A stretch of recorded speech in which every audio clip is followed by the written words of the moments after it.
உங்களைப் பற்றிய தவறான புரிதல்கள் அல்லது விமர்சனங்கள் நிறைந்த சமூக ஊடகப் பதிவை நீங்கள் எப்போதாவது பார்த்திருக்கிறீர்களா? ஒரு தவறான கருத்து நம் கைகளை நாள் முழுவதும் நடுங்கச் செய்து இரவில் நம் தூக்கத்தை கெடுத்துவிடும். நாம் வாழும் உலகில் இது உண்மையில்லை என்று கத்த வேண்டும் என்று தோன்றுகிறது. மேலும் பழிவாங்குவதே அமைதி பெறுவதற்கான ஒரே வழி என்று நாம் நம்புகிறோம். மௌனத்தை நாம் பெரும்பாலும் தோல்வியாகவே பார்க்கிறோம். இருப்பினும் இன்றைய வேத பகுதி ஒரு புரிந்து கொள்ள முடியாத காட்சியை முன்வைக்கிறது. பிரபஞ்சத்திலேயே மிகப்பெரிய அதிகாரத்தை கொண்டிருந்த ஒருவர் இருந்தார். இருப்பினும் அவர் தற்காப்புக்காக ஒரு வார்த்தை கூட பேச வேண்டாம் என்று முடிவு செய்தார். அவரே இயேசு. அவர் ஒடுக்கப்பட்ட போதும் பாதிக்கப்பட்ட போதும் அவர் தம் வாயை திறக்கவில்லை. அடிக்கப்படுவதற்கு கொண்டு போகப்படுகிற ஒரு ஆட்டுக்குட்டியைப் போல அவர் மௌனமாக இருந்தார். ஏசாயா 53:7. அவர் கோழைத்தனத்தினால் மௌனமாக இருக்கவில்லை.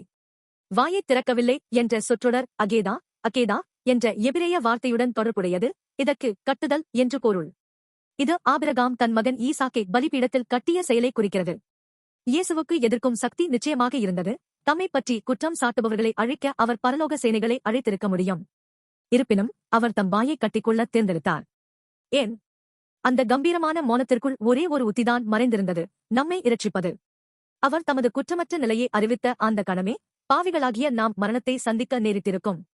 எனவே இயேசு நமக்கு பதிலாக பாவியாக மாற முடிவு செய்து மௌனம் என்ற கயிற்றால் தம்மைத் தாமே கட்டிக்கொண்டார். நாம் தற்காப்பு காலத்தில் வாழ்கிறோம். யாராவது நம்மை தாக்கினால் வெற்றி பெற நாம் உடனடியாக திருப்பி தாக்க வேண்டும் என்று நமக்கு கற்பிக்கப்படுகிறது. ஆனால் இயேசுவின் மௌனம் பலவீனம் அல்ல, அது ஒரு வலிமையான மன உறுதியின் வெளிப்பாடு. குற்றவாளியாக நடத்தப்பட்ட போதும் மரித்தபின் ஒரு ஐசுவரியவானின் கல்லறையில் அடக்கம் செய்யப்பட்ட அந்த அவமானகரமான தருணங்களிலும் இயேசு மௌனமாக இருந்தார். அந்த மௌனம் கடவுளின் அன்பின் பிரகடனமாக இருந்தது. உன்னை என்னால் கைவிட முடியாதியு. உலகம் நம்மிடம் சொல்கிறது, உன் உரிமையைக் கேள், சத்தமாக பேசு என்று. ஆனால் சிலுவையிலிருந்து இயேசு தமது மௌனத்தின் மூலம் பேசுகிறார்.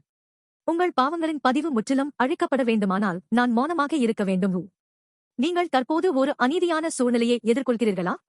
உங்கள் உண்மையான இதயத்தை யாரும் புரிந்து கொள்ளவில்லை என்று நீங்கள் விரக்தியடைகிறீர்களா?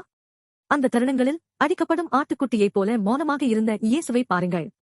இயேசுவின் மௌனத்தால்தான் இன்று நாம் கடவுளுக்கு முன்பாக நீதிமான்கள் என்று அங்கீகரிக்கப்படுகிறோம். அன்பின் இந்த உத்திக்கு உங்கள் இதயத்தை திறக்க மாட்டீர்களா? எல்லா விமர்சனங்களுக்கும் மத்தியிலும் இயேசு இறுதிவரை மௌனமாக இருந்ததற்கு காரணம் அவரால் உங்களை கைவிட முடியவில்லை என்பதுதான்.